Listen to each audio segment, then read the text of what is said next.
안녕하십니까, 무명의 그리스도인입니다. 오늘은 예전에 한번 녹음으로 올렸던 그 성경에 목사는 없다 라는 자료를 제가 설명하면서 다시 한번 이렇게 이해하기 쉽게 동영상을 촬영하고자 합니다. 자, 여러분, 일반적으로 자, 개신교는 카톨릭에서 종교개혁으로 인해서 분리되어 나와서 이제 그 후손들이라고 할 수 있죠. 그 신앙, 그 종교개혁 신앙을 믿고 있는 그러한 우리들이 개신교 이제 신자라고 할 수 있죠. 자, 그런데 자, 개신교에서는 목사라는 직책이 있죠. 그죠? 캐톨릭에서는 이제 사제가 있고요. 자, 목사라는 직책은 흔히 우리가 어떻게 알고 있어요? 흔히 목사라는 직책은 교회를 맡아서 다스리고 예배를 인도할 뿐만 아니라 그 교인들의 영적 생활을 지도하는 성직자. 자, 이렇게 알고 있어요. 그죠? 자, 개신교 목사님 중에 유진 피터슨이라는 분이 계십니다.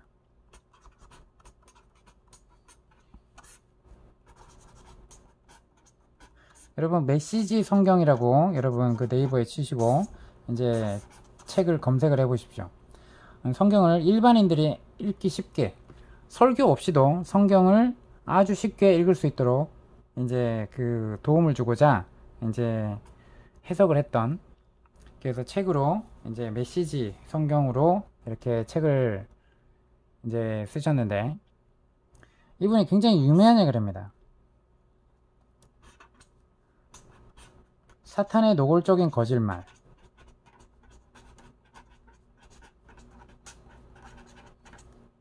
뭐라고요? 너는 평신도야 라는 말이랍니다.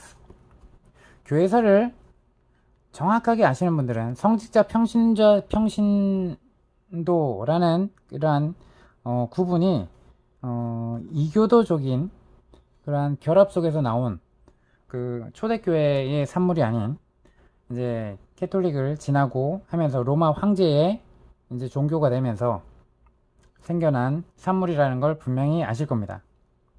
자, 이거를 개신교 목사님들은 듣기 아주 싫어하겠죠. 그죠? 네.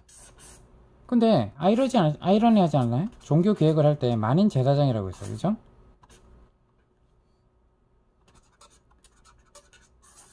자, 믿는 모든 신자들은 뭐예요? 믿는 모든 그리스도를 믿는 믿음 안에서 있는 자들은 다 왕같은 제사장이다. 우리의 신분은 동일하다. 위계 질서가 있는 게 아니다. 라고 하지만 실제적으로 지금 오늘 현대교회에 개신교 신앙생활을 한 사람들은 어떻게 돼요? 자신은 평신도고 성직자 계급이 명확하게 위계 질서가 있죠. 그죠? 그래서 목사한테 잘해라. 목사님한테 잘하면 축복받는다. 그 다음에 뭐라고 되어 있어요? 목사님이 아무리 잘못해도 우리가 관여할 바 아니고 하나님께서 하시기 때문에 우리는 비판하면 안 된다. 뭐 이런 식으로 잘못 알고 있죠. 너무 잘못되는 것입니다. 자, 교인들의 영적 생활을 지도해 줘야 되는 책임이 있는 건 맞습니다. 자, 그렇다 그러면 목사는 직업입니까? 직분입니까? 근데 우리는 통상적으로 뭘로 알고 있죠? 직업으로 알고 있어요. 그죠? 교회 공동체를 세우기 위해서 맡겨진 은사로서 직분자입니다. 직분자와 직업은 완전히 다른 거예요. 직업으로 분리될 수 없습니다. 근데 오늘날 목사님들 중에 이렇게 그 설문조사를 했는데 목사의 이중직 해가지고 세상 속에서 직업을 가지면 안 된다.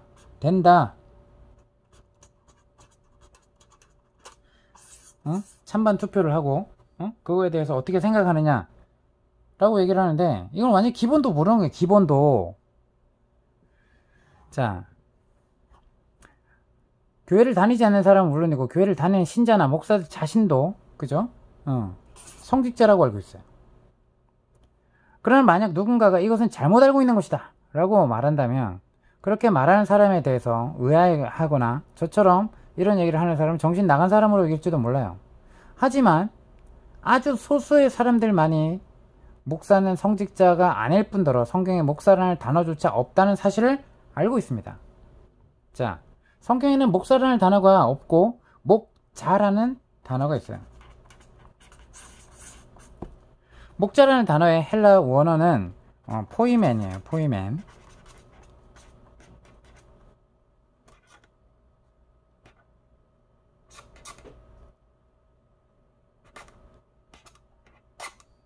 자, 포이멘.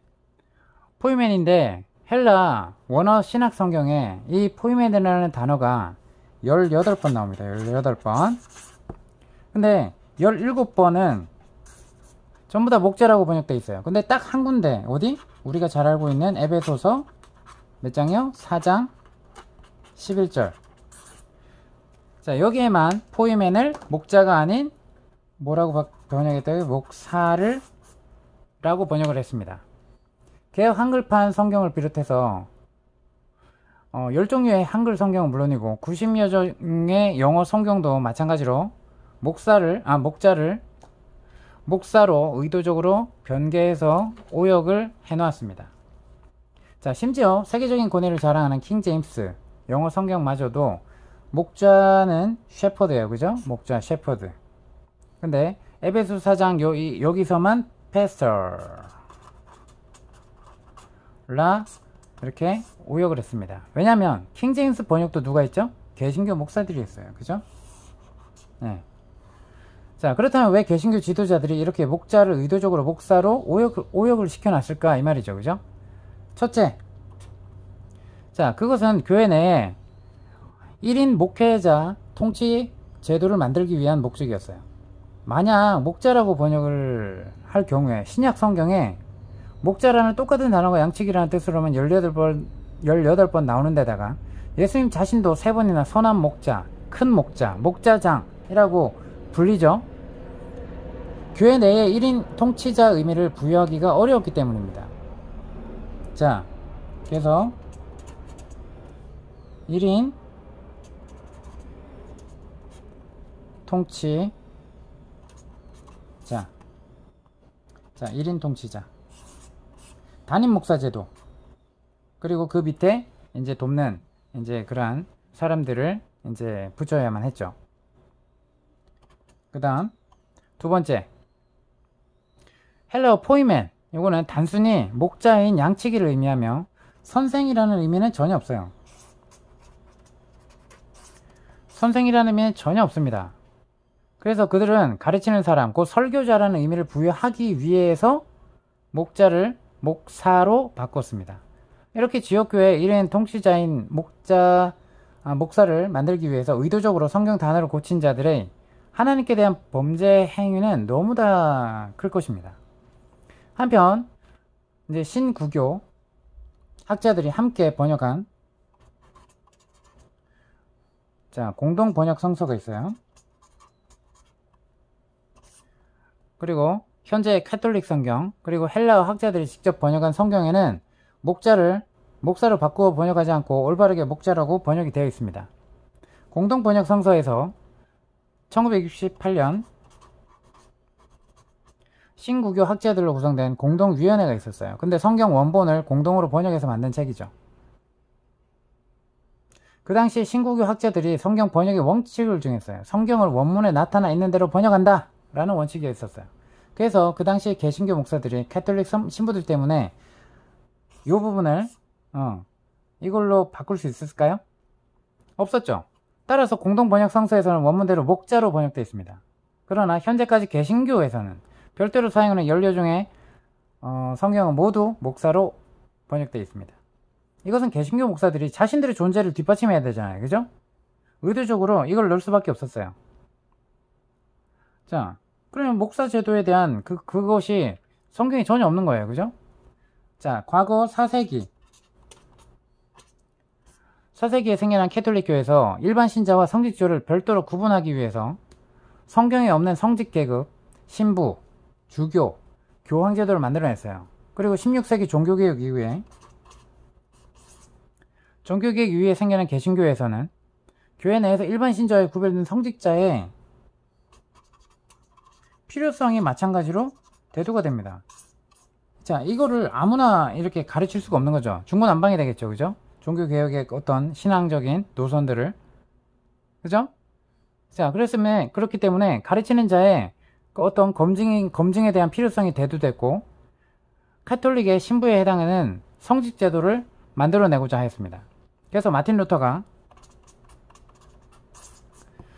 성경에서 발견한 모든 신자가 제사장인 이 진리는 말뿐인 거고, 실제 제도는 어떻게 됐어요? 실제 제도는 목사를 중심으로 움직이게 되고, 목사 중심으로 가게 되고, 또 이제 목사 중심의 1인 통치 제도로 교회 구조가 생기게 되었습니다.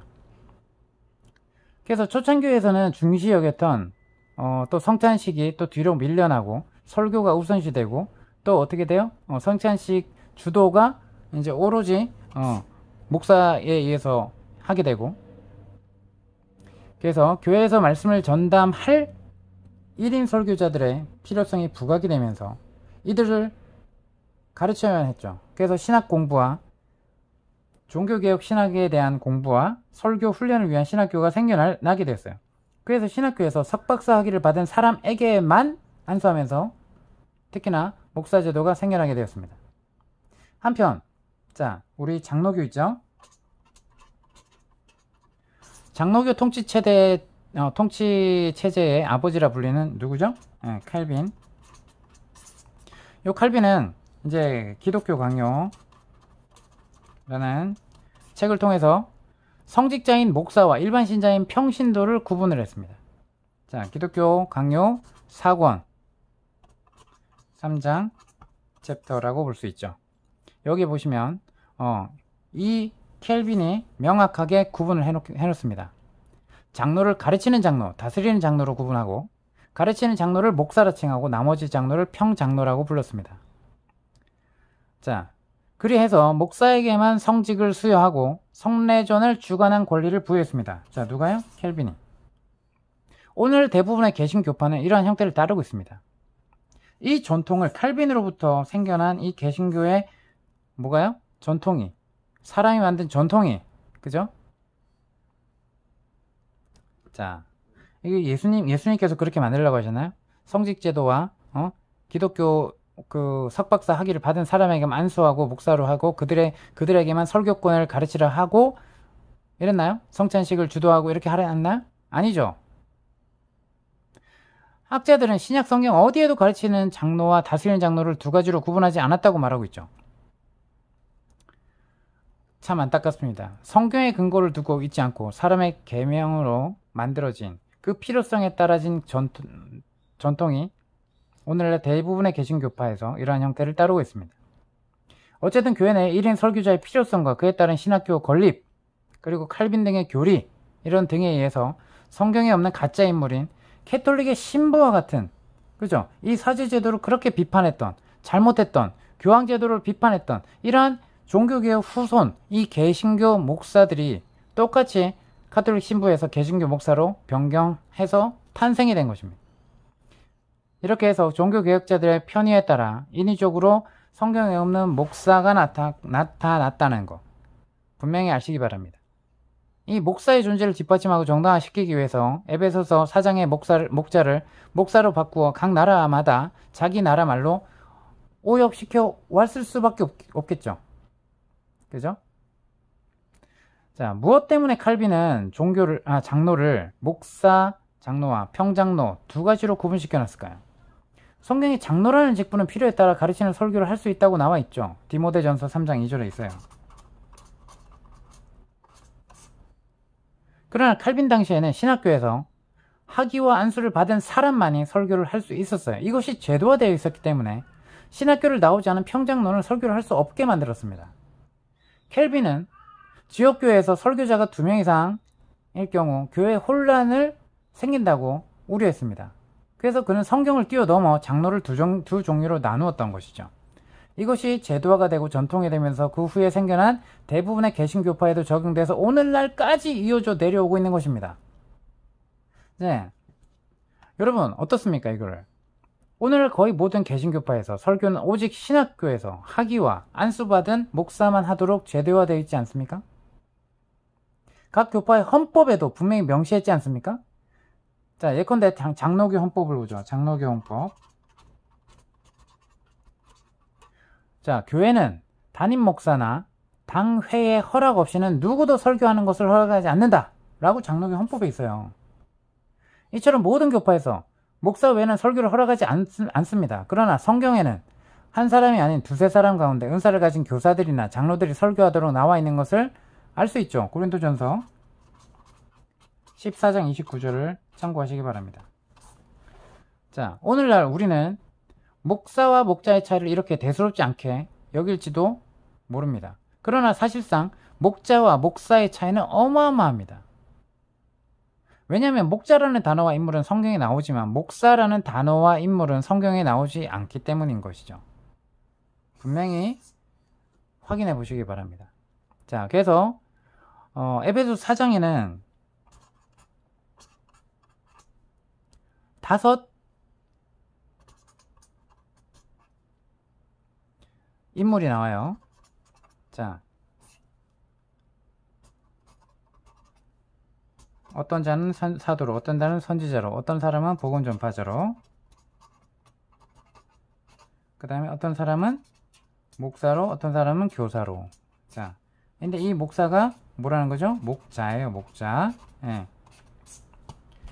자, 그래서 이렇게 에베소 4장에 이 5 인물들이 나오는데, 이러한 사람들은 지역교회가 아닌 전 우주적인 그리스도의 몸된 교회 공동체를 세우기 위해서 주님의 몸된 지체들을 올바로 그리스도에게 인도하기 위해서, 성장시키기 위해서 주님이 주신 은사를 지닌 사람들인 겁니다.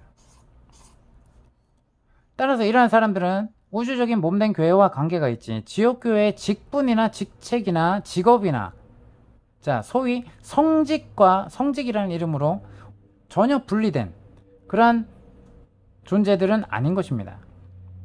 성경에 나오는 지역교회의 직분은 오직 두 가지밖에 없어요. 지역교회 공동체를 위해서 두 가지밖에 없어요.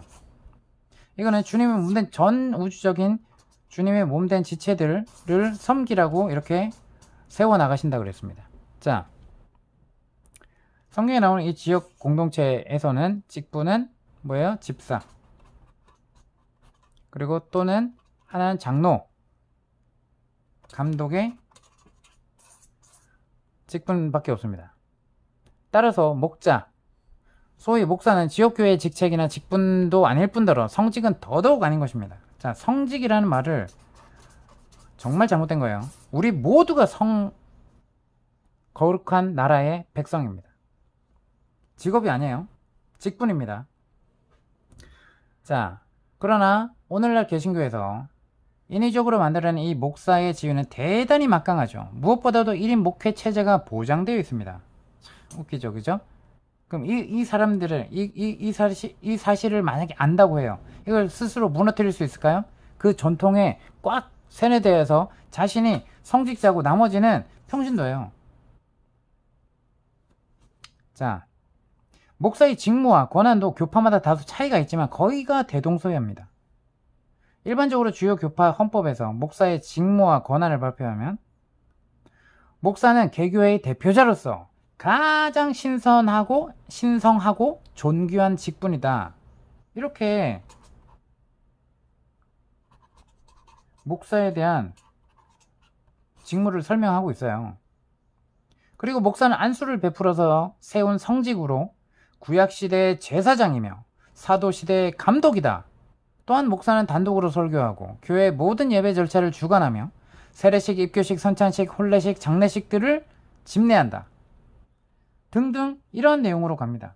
자, 목사의 직무에 대해서 이렇게 모든 걸 다 가져갔는데, 그렇다 그러면 주님은, 성령님은 교회 공동체를 세우기 위해서 목사가 아니면 역사하지 못하게 됐네요. 초대교회는 전혀 없었던 일을 사람의 계명으로 4세기 이후로 교회가 종교로 변질되면서 생긴 종교적인 일이 되었습니다. 이 카톨릭의 유산을 다시, 아이러니하게도 그 비판했던 캐톨릭의 그 산물을 다시 이어받는다는 거 얼마나 어처구니 없는지, 그죠? 그래서 종교개혁은, 이때 당시 종교개혁은 완전한 종교개혁이 아니라 제도는 옷 입었죠? 캐톨릭의 옷을 다시 입어서 반쪽짜리 종교개혁으로 됐다는 것입니다. 자, 목사가 있다고 주장하는 분들의 말씀대로 성경에 있는 원래 목자라는 단어를 목사로 이제 바꿔보겠습니다. 제가 18군데 또 추가로 있다 그랬죠, 그죠? 자, 에베소서 4장 11절.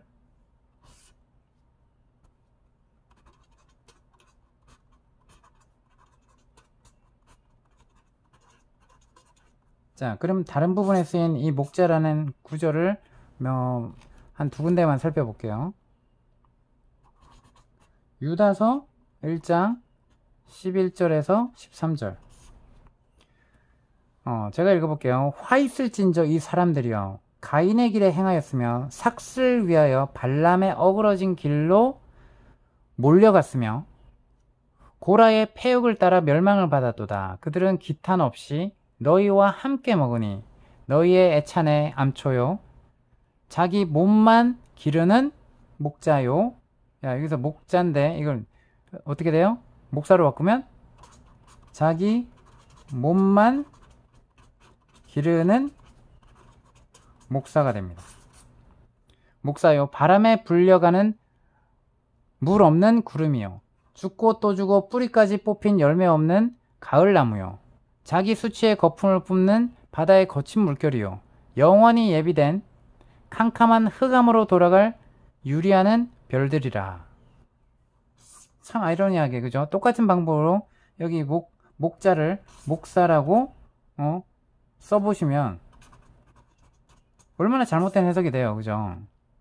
근데 목사로 바꿔도 참 자기 몸만 기른대요, 그죠? 자, 이러한 분들을 참 많이 봤죠, 그죠? 자, 성경을 직접 볼까요? 자, 유다서 1장 11절 그걸 한 제 보겠습니다. 쭉 읽어보시고, 자, 자기 몸만 기르는 목자. 자, 요게 포유맨입니다. 포유맨.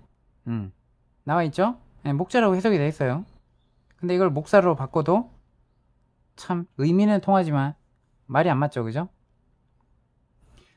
자, 하나 더 해볼까요? 베드로후서 2장 1절에서 3절. 자, 그러나 백성 가운데 거짓 대언자들이 있었던 것 같이 너희 가운데도 거짓 목자들이 있으리니. 자, 이거를 목사라고 번역을 해봐요. 그럼 어떻게 돼요? 거짓 목사들이 있으리니. 자, 그리고 그 목자들은 이렇게 돼요. 그 목자들은. 근데 이거를 목사라고 됩니다. 그 목사들은 영벌을 받을 이단 교리를 몰래 들여와 심지어 자기들을 사신 줄을 부인하기까지 하고 자기를 위해 신속한 파멸을 가지고 오는 자들이라. 참, 그죠? 해석이 돼요. 근데 분명한 건 목사 직분을 얘기하는 것이 아니다. 분명히 아시기 바랍니다. 많은 눈먼 교인들과 병신도들이 그 목사들의 악독한 길을 따르리니 그 목사들이 탐욕으로 말미암아 거짓된 11조 그리고 주일 성수, 절기, 그러한 주님을 향한 예수 그리스도를 가리키는 예표들을 이러한 말씀을 가지고 자, 성도들을 속이고 있습니다. 여러분, 분명하게 여러분은 벗어나시기 바랍니다.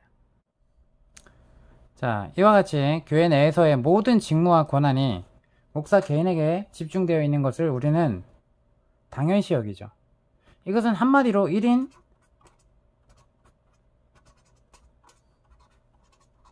독재 체제로 변질되기 아주 좋은 구조라는 것입니다. 그러나 우리는 신약 성경에서 오늘날 담임 목사와 같은 권한을 가진 인물을 한 군데서도 찾아볼 수 없다는 것입니다. 우리는 신약 성경 여러 곳에서 초대 교회 시대 교회 통치 형태는 오늘날 같은 1인 목사 체제가 아닌 2인 이상의 복수 장로들에 의한 그러한 보살핌의 체제라는 사실을 알 수 있습니다. 오늘날 대부분의 성경학자들은 이 사실을 인정하고 있습니다. 오래전부터 성경학자들은 신약시대 지역교회의 지역교회를 보살피는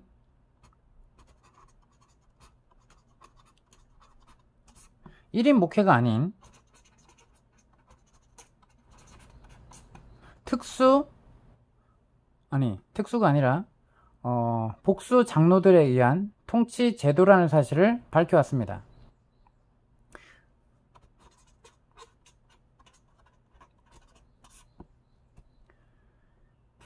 성경에 언급된 모든 지역 교회에서는 적어도 한 명 이상의 장로들이 있었죠. 그들은 항상 복수로 불렸는데 그것은 사도행전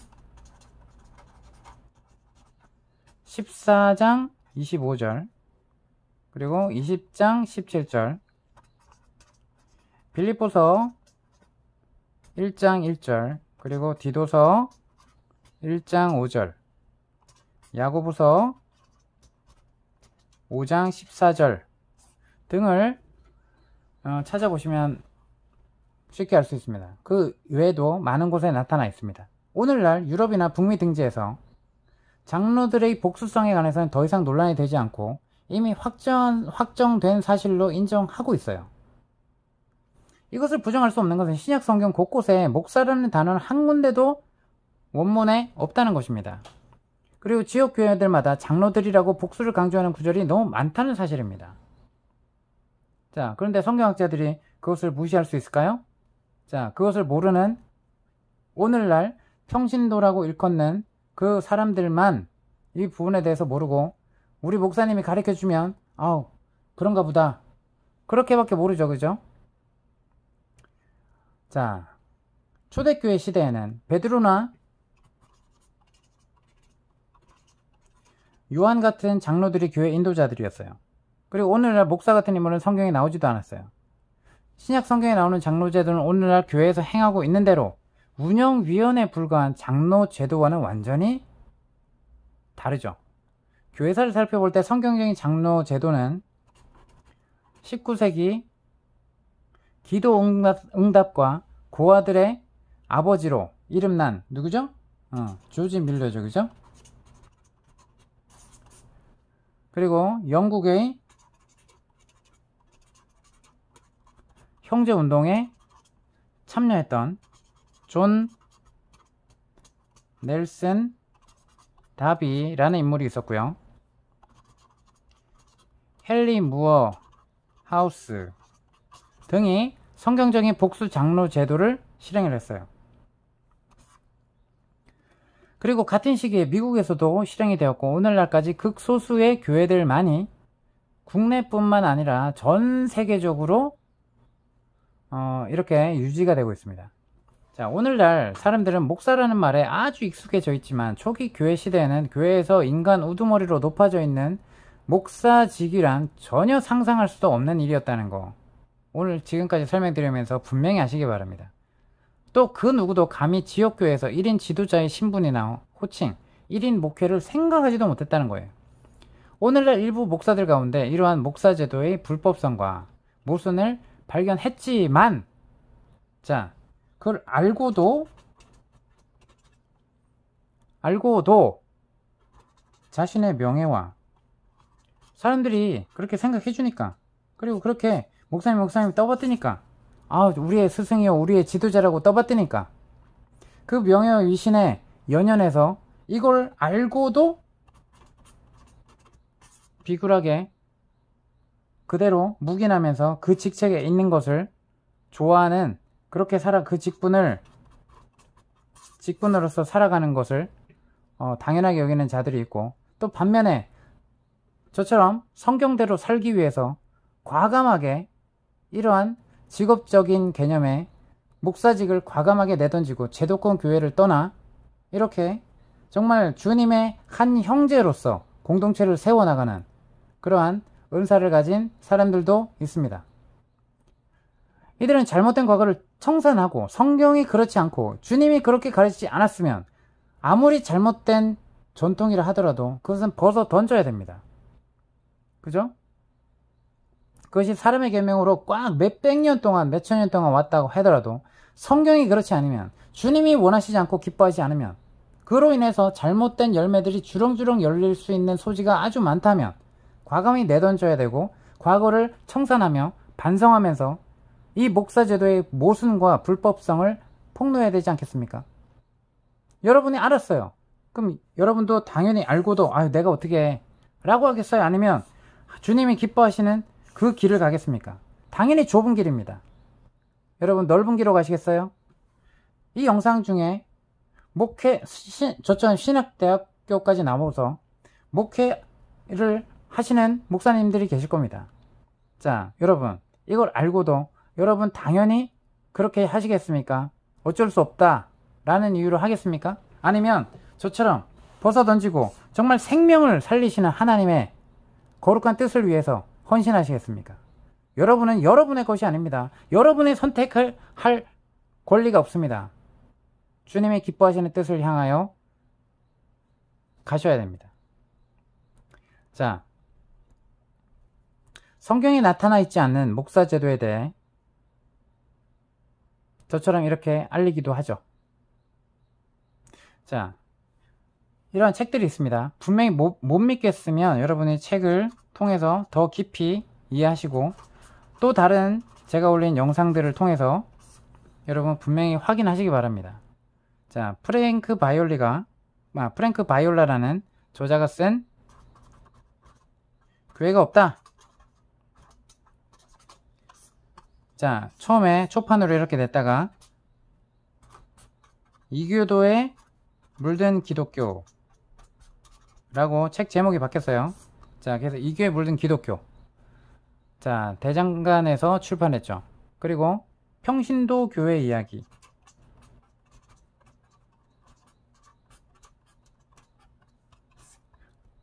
그리고 알렉산더 스트라우커 성경에서 말하는 교회의 인도자들 이라는 책들이 있고요. 예수는 평신도였다.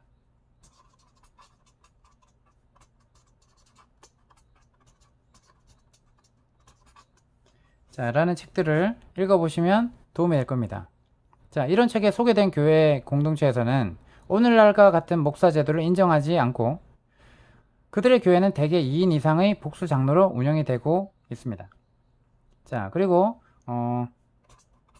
진 에드워드가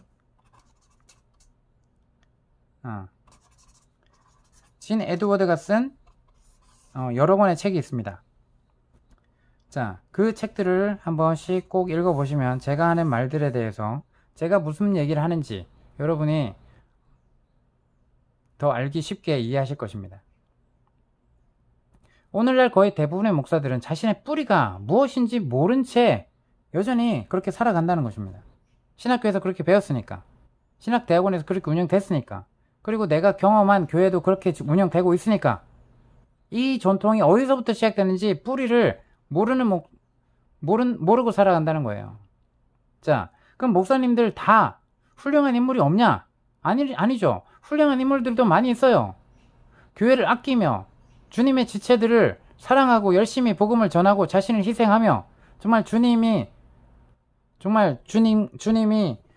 명령하신 대로 정말 그 어린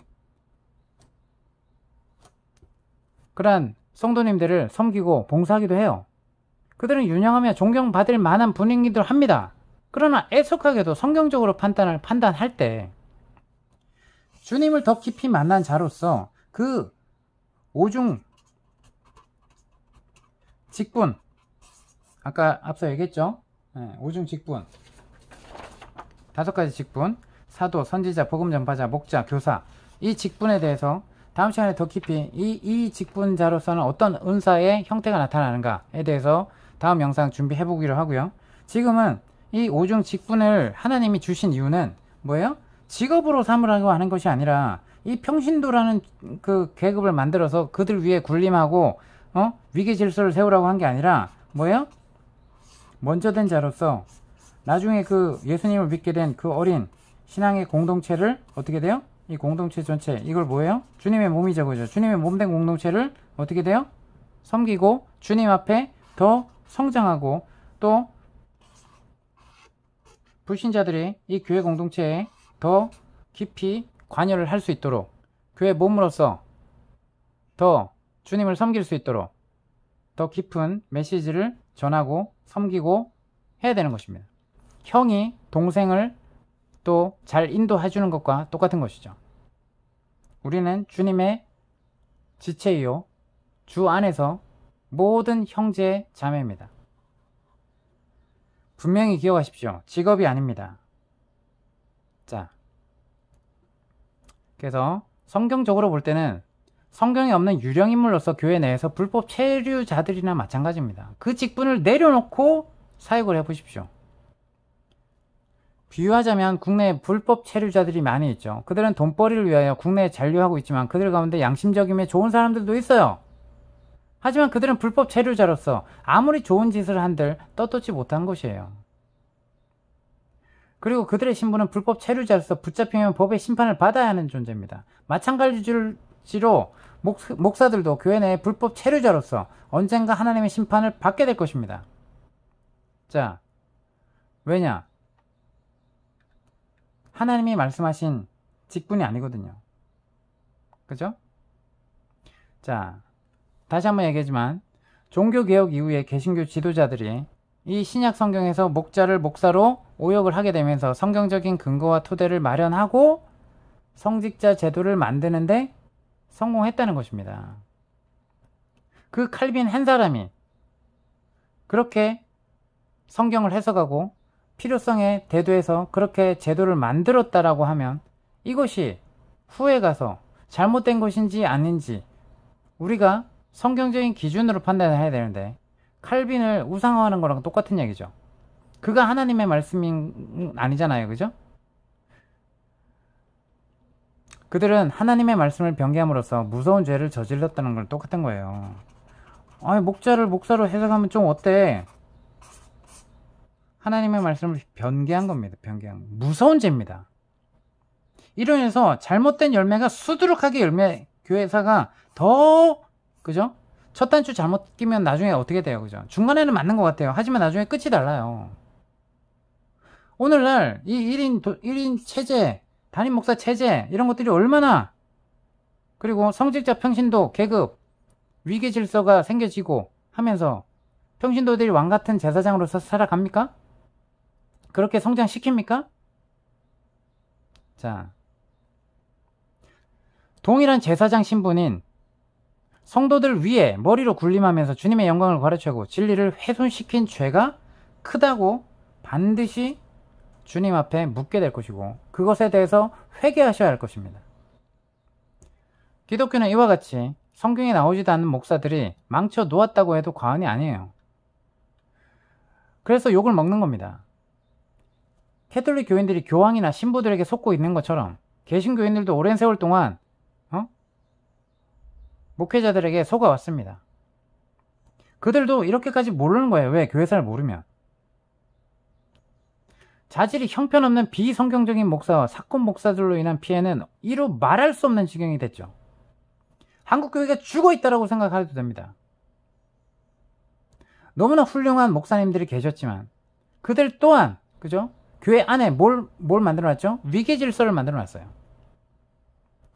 말씀에 대한 얘기 아무리 좋아도 삶이 교회 구조를 교회 조직을 그렇게 만들어놨지 않습니까?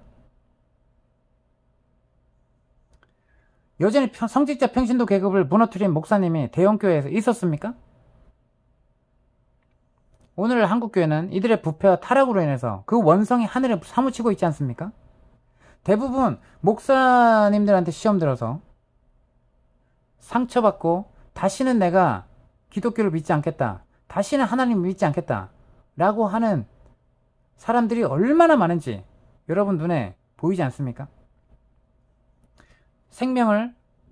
주님께 속한 생명을 실족시켰을 때 연자 맷돌을 메고 바다에 빠지는 것과 같은 정말 무시무시한 형벌이 기다리고 있습니다. 이러한 현상은 우연한 것이 아니라 비성경적인 목사 제도가 탄생하고 그로 인해서 사꾼 목사들이 넘치게 태어난 주 원인이 된 것입니다. 캐톨릭에서 성직자라고 말하는 교황이나 주교나 신부는 역시 성경에 없는 유령인들이죠. 캐톨릭에서는 나름대로 성경을 억지로 해석해서 교황을 베드로 후계자로 만들었고, 사제를 12사도의 후계자로 성령이 아닌 그들의 교령집에 교리화를 시켜 놓았죠. 그들의 교령집은 성경과 똑같은 권위로 인정될 뿐만 아니라 교황이 성경을 해석할 수 있는 권한을 가졌습니다. 그죠? 성경보다 높은 게 교황제도예요. 자, 근데 그것을 지적했던 종교개혁의 후손인 개신교들이 오직 성경만을 최고로 권위로 부르짖고 성경 외에 다른 교령집 같은 거는 인정하지도 않아요. 따라서 개신교인들은 성경에 나오는 신부나 교황을 인정하지 않듯이 성경에 없는 이 목사 제도도 인정해서는 안 되는 것이에요. 아유, 그러면 어떻게 예배를 드리나요? 너무 잘못된 세뇌가 돼 있어서 목사님 없으면 예배하지 않나요? 그러면 교회 행위만 있으면 삶에서의 삶의 예배는 어떻게 드리시나요? 자신이 성전인지도 모르고 자신이 교회의 지체인지도 모르고 건물 교회를 가서 예배를 드려야지만 예배를 드린다고 생각하는 그 종교인으로 살아가지 마시고 돌이키십시오. 이제는 이런 불법 임무를 더 이상 용납하지 말고 성경적인 복수 장로 체제로 교회를, 그죠?